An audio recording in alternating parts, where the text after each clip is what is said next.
Okay, the phones are starting to ring and folks are getting restless, so let me wrap this up and some music, actually. First of all, did everybody give your name if you'd like to join us at On the Border, so we know how many folks to expect? On the Border. If you could just give us a show of hands, Ben. Okay.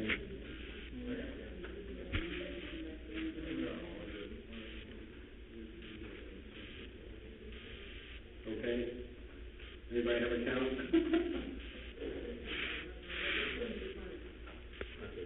Okay. First person there can tell them approximately 20, if you would, please. All right. For an analyst, unless the UFO actually lands in his yard, he can go out there and measure the thing and interview the occupants.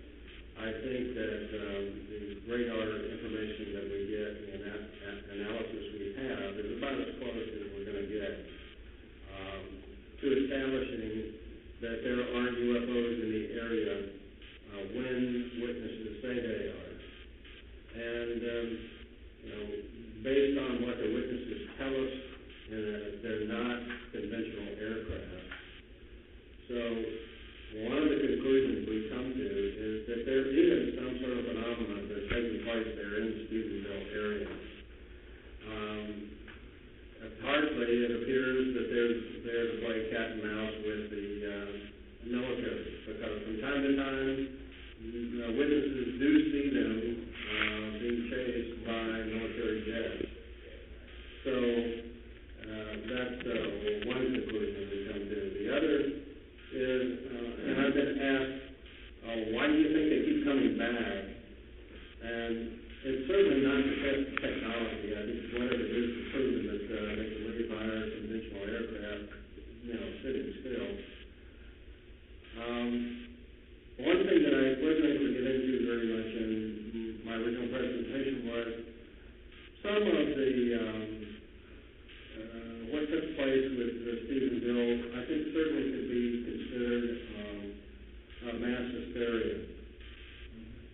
And I'll give you one example. One very credible witness that we had, a constable did make a sighting.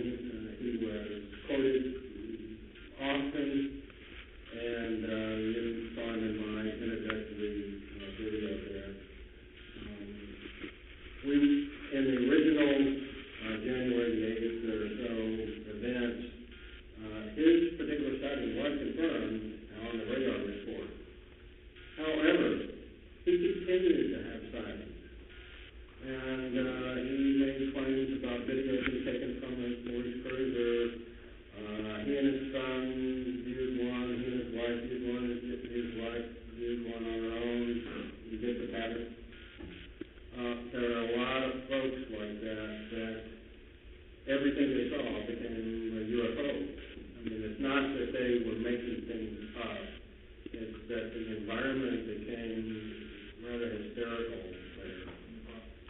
And it was clear that whatever was taking place was not just a one-evening event. It came back multiple times through January and into February.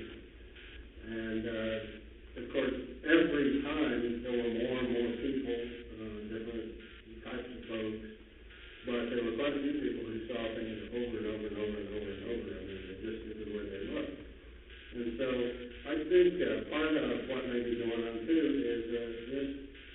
I can't think of a better area for a test case across all types of, folks, at least in the U.S. I mean, you have farmers, ranchers,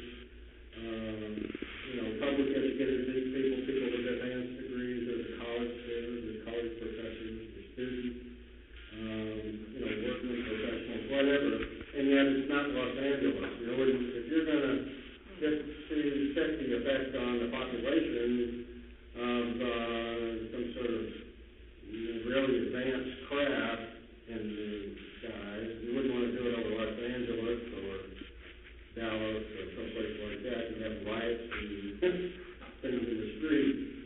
So the answer to why do they keep coming back, I think, is to gauge the psychological effect upon the population. And maybe upon the military as well. It's like, you really can't do anything about it. Yes. Was there ever any estimate of, I have heard about a lot of things that was going on, about estimating the size supposedly of hunter. I've got a story about that hunter. Ricky Sorrell. Ricky Sorrell came forward after all the cameras and the media showed up in town. Angela joined, or Angelia, actually, her name is Angelia with an I. She explained to me one time that her mother misspelled her name to piss everybody off. Not Angela, but anyway, Angela was a high school substitute teacher who worked at the newspaper on a part-time. I mean, she was just